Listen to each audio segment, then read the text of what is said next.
Progress is greater than trophies. Continuing from part 1, when you define winning as progress rather than results, you always have something to celebrate. Even in losses, even in difficult seasons, you can find wins if you're looking for progress. We lost, but I hustled harder than I ever have before. I didn't score, but my defense was better than last game.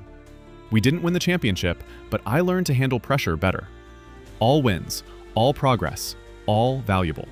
Compare that to only celebrating external results. If you only feel successful when you win games, you're going to feel like a failure a lot. Because everybody loses sometimes. Even the best teams, even the best athletes, they all lose. But if you're measuring success by progress, you can find wins in every game, every practice, every season. This mindset also makes you more resilient. When you lose a game but you know you're improving, it's easier to bounce back. You're disappointed about the loss, but you're encouraged by your development. When your only measure is wins and losses, losing can feel devastating. It feels like evidence that you're failing, that all your work doesn't matter. That's not true, but it's how it feels when results are your only definition of success.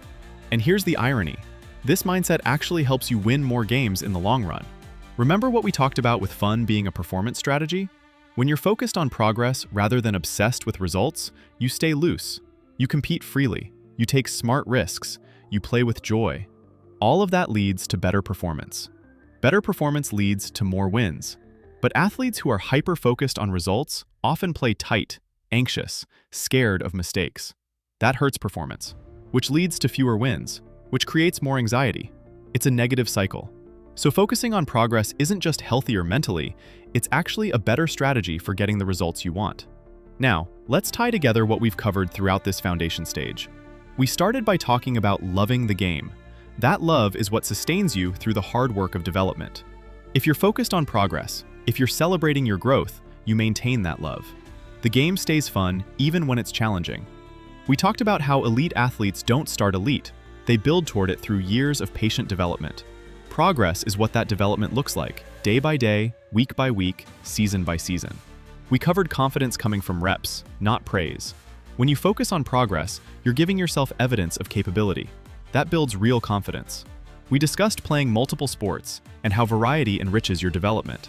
When success means progress rather than winning at one sport, you can enjoy developing different skills without feeling like you're falling behind. We talked about identity, being more than your sport. When winning means progress as a person and player, not just stats and trophies, you're building that multi-legged table.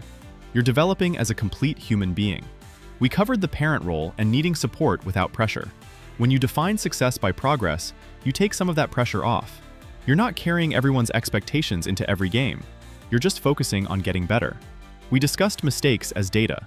When progress is the goal, mistakes aren't disasters. They're part of the process. They're information about what to work on next. And we talked about building trust and belonging. When the team environment values progress and effort, not just results, that creates psychological safety. That's where real learning happens.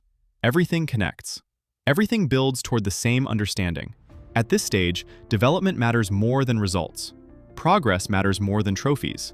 The internal game matters more than the external scoreboard. Because here's the truth. The athletes who focus on progress at this stage usually end up with better results later. They stay in the sport longer. They keep improving while others plateau. They reach higher levels because they built a solid foundation. The athletes who focus only on results early, many of them burn out, quit, or plateau before they discover what they're actually capable of. So here's your challenge for this entire foundation stage. Define success by your progress. Celebrate your growth. Notice what you can do now that you couldn't do before. Stay connected to your love for the game. Build healthy relationships with mistakes, with challenge, with failure. And trust that if you do those things, if you build that foundation right, the results will come. Maybe not this season, maybe not next year, but over time. You're not trying to be elite right now. You're building the foundation that will let you become elite later if you choose to pursue it. That's what winning really means at this age. Progress is greater than trophies. Progress is what leads to long-term success. Progress is what you can control. Win or lose the game, if you're making progress, you're winning. Remember that. Build on that. Trust that. Train the mind, trust the process. Win from within. You're not alone in this work. Every athlete, parent, and coach watching this series is walking the same path, trying to build the mental strength that competition demands. That's powerful. You're part of a community that values the inner game as much as the outer game. Stay connected by subscribing to The Quiet Edge, and help us build this community by sharing these videos with others who are ready to do the work. Post it in your team chat, send it to a parent who's struggling, tag a coach who gets it. The mental game has been overlooked for too long, but not anymore. Not here. Together, we're changing the culture, one athlete at a time, one rep at a time. Train the mind, trust the process, win from within. Thanks for being part of this. See you next time.